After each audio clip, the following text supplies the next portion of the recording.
الحمد لله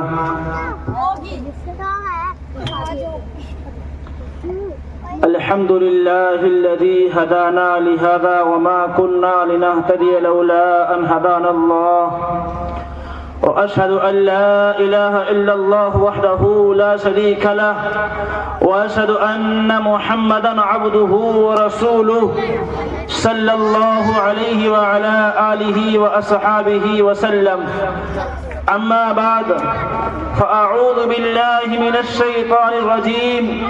بسم الله الرحمن الرحيم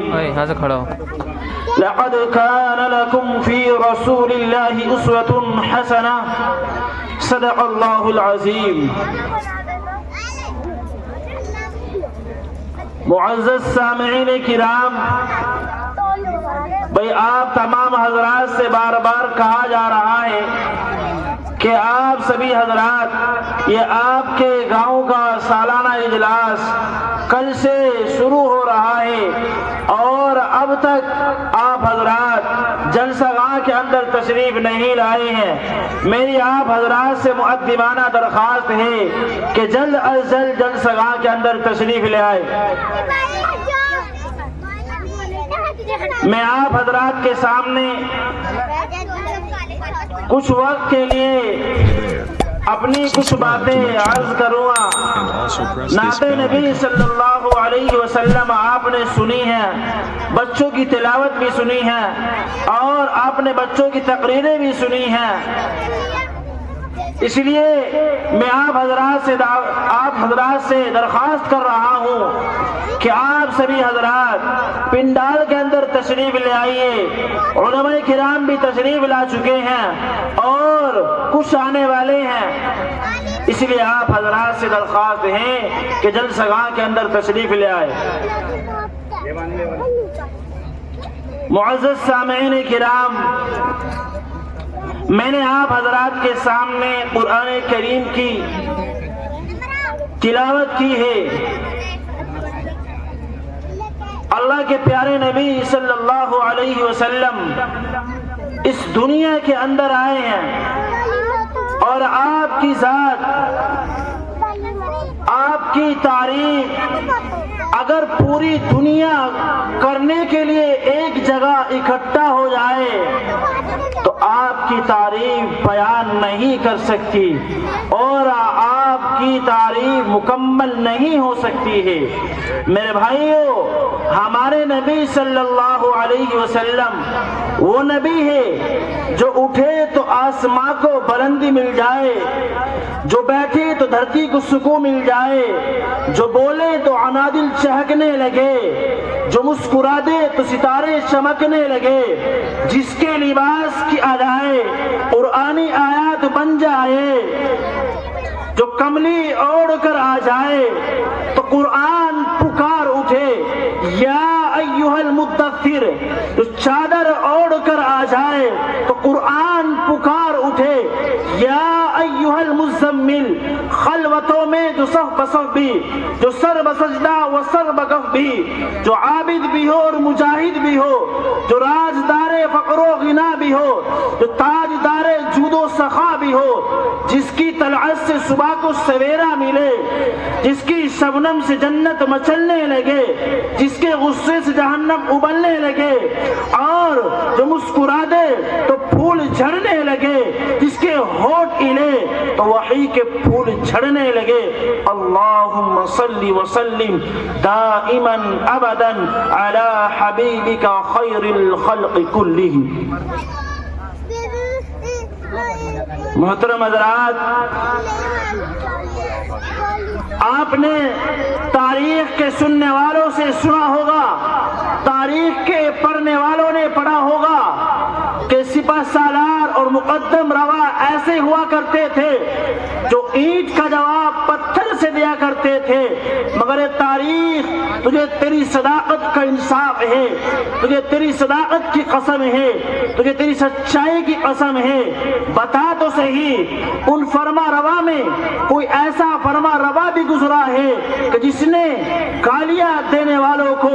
پھول پیش کیے ہو، کہ جس نے پتھر برسا برسانے والوں کو دعائیں دی ہو، اے تاریخ تو خاموش کیوں ہے؟ انقلاب دورہ تو جواب کیوں نہیں دیتا ہے؟ ہاں تیرے خاموش رہنا تیری صداقت کی دلیل ہے، تیرا چپ رہنا تیری سچائی کی دلیل ہے، کیونکہ ان فرما روا میں کوئی ایسا فرما روا گزرا ہی نہیں ہے جس نے گالیاں دینے والوں کو دعائیں دی ہو، جس نے پتھر برسانے والوں کو پھول پیش کیے ہو۔ اے تاریخ تو چپ کیوں ہے؟ بتا تو صحیح میرے نبی صلی اللہ علیہ وسلم نے جو اخلاق پیش کیے ہیں وہ آپ کے سامنے موجود ہو تو بتاؤ۔ میرے بھائیوں، اگر آپ کو ایسے رحیم و کریم کی تلاش ہے تو آؤ تو صحیح، میں آپ کو بتاتا ہوں، حجاز کی مقدس تاریخ اٹھا کر کے دیکھیے، آپ کو ملے گا میرے نبی صلی اللہ علیہ وسلم طائف والوں میں جاتے ہیں اور جا کر کے ان کے پاس جاتے ہیں، جانے کے بعد ان کو دین کی باتیں بتلاتے ہیں، دین کی باتیں سمجھاتے ہیں، لیکن وہ آپ کے اس جواب کے صلہ یہ دیتے ہیں، اپنے نوجوانوں کو، اپنے چھوکروں کو آپ کے پیچھے لگا دیتے ہیں، اور آپ کے پیچھے لگانے کے بعد وہ آپ کو گالیاں دیتے ہیں، آپ کو برا بھلا کہتے ہیں، آپ کے پیچھے پڑ جاتے ہیں۔ نبی صلی اللہ علیہ وسلم ہے ہمارے پیارے آقا فرماتے ہیں، او طائف والو تمہارا ناصح ہو، تمہارا مصلح ہو، میں تمہارے لیے مکے سے سفر کی صعوبتیں برداشت کر کے، مشقتیں برداشت کر کے تمہارے پاس اس لیے آیا ہوں تاکہ تمہیں گمراہی کی دلدل سے نکال کر تمہیں ہدایت کے راستے پر لے کر کے آ جاؤ۔ اور طائف والو میں تمہاری رہنمائی کے لیے آیا ہوں، میں تمہاری بھلائی کے لیے اس دنیا کے اندر آیا ہوں، میں آپ کے پاس مکی سے اتنے کلومیٹر کا سفر کر کے، کئی سو کلومیٹر کا سفر کر کے آپ کے پاس اس لیے آیا ہوں تاکہ تمہیں گمراہی کی دلدل سے نکال کر تمہیں سیدھے راستے پر لا کر کے کھڑا کر دو۔ جن بتوں کے سامنے اپنے ماتھے کو ٹیکتے ہو تمہیں ایک اللہ کے سامنے اپنا سجدہ ریز ہونے والا بنا دو، مگر تاریخ ان بدبختوں نے جواب دیا، آپ کے اوپر پتھر برساتے تھے، آپ کے اوپر کیچڑ اچھالتے تھے۔ میرے بھائیوں، تاریخ کے لکھنے والوں نے لکھا ہے نبی صلی اللہ علیہ وسلم کی حالت یہ ہو گئی تھی، آپ کے جوتے مبارک خون سے تر ہو گئے تھے۔ میرے بھائیوں، جب اللہ تبارک و تعالیٰ نے یہ منظر دیکھا، اللہ کی جتنی بھی مخلوق ہے، فرشتوں نے یہ منظر دیکھا، میرے بھائیوں زمین کے فرشتوں نے بھی یہ منظر دیکھا، ان پر رہا نہ گیا۔ اللہ تبارک و تعالیٰ نے فرشتوں سے کہا، آؤ فرشتوں، جا کر کے میرے نبی صلی اللہ علیہ وسلم کو تسلی دو، آپ کی تسلی کے سامان کرو، آپ کو آپ کے ساتھ میں ان ظالموں نے آپ کے ساتھ یہ برا رویہ کیا ہے، آپ کو جا کر کے تسلی دو اور آپ کو پورے اختیار دو، جو آپ کہیں گے آج وہ ہوگا۔ میرے بھائیوں، فرشتے آ کر کے عرض کرتے ہیں، جبرائیل امین علیہ السلام آتے ہیں اور آ کر کے کہتے ہیں، یا نبی اللہ، اے اللہ کے نبی، آپ ہمیں اجازت دے دیجئے، ہمیں اللہ تبارک و تعالیٰ نے آپ کے پاس بھیجا ہے اور ہمیں یہ کہا ہے، اے اللہ کے نبی آپ ہمیں اختیار تو دے، ہم آسمان کو پھاڑ دیں گے اور ان کے اوپر گر جائیں گے۔ میرے بھائیوں، نبی صلی اللہ علیہ وسلم کے پاس زمین کے فرشتے آتے ہیں اور وہ بھی آ کر کے عرض کرتے ہیں، یا نبی اللہ، آپ اجازت دے دیجئے، آپ مجھے کہہ دیجئے ان بدبختوں کو تو اپنے اس زمین کا ٹکڑا جو ہے ان کے نیچے بچھا ہوا ہے وہ پھٹ جائیں گے، ہم وہاں سے زمین کو پھاڑ دیں گے اور پھاڑنے کے بعد ان بدبختوں کو اس کے اندر دبا دیں گے۔ جنہوں نے آپ کے ساتھ یہ رویہ اختیار کیا ہے ہم ایسا کر دیں گے، آپ اجازت دے دیجئے، آپ اپنے ہونٹوں کو ہلائیے، اپنے ہونٹوں کو ہلائیے، ہم سے کہیے، آپ کہیے تو صحیح، یا نبی اللہ آپ اشارہ کر دیجئے، ان بدبختوں کو، ان کی آنے والی نسلوں کو بھی برباد کر دیں گے۔ میرے بھائیوں، وہ نبی تھے وہ نبی تھے،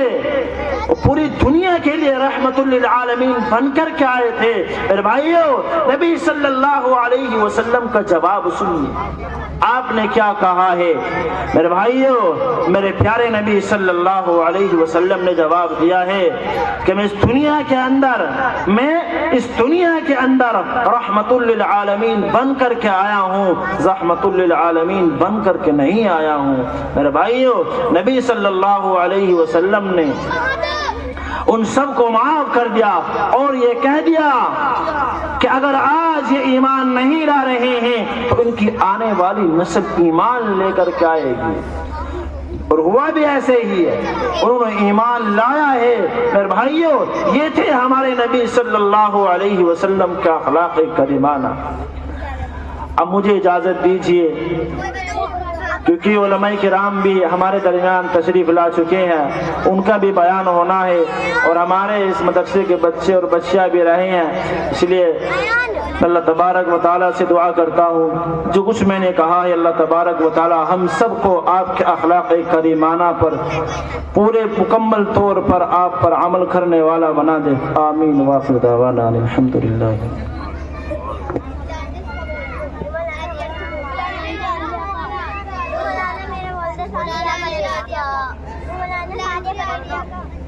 میرا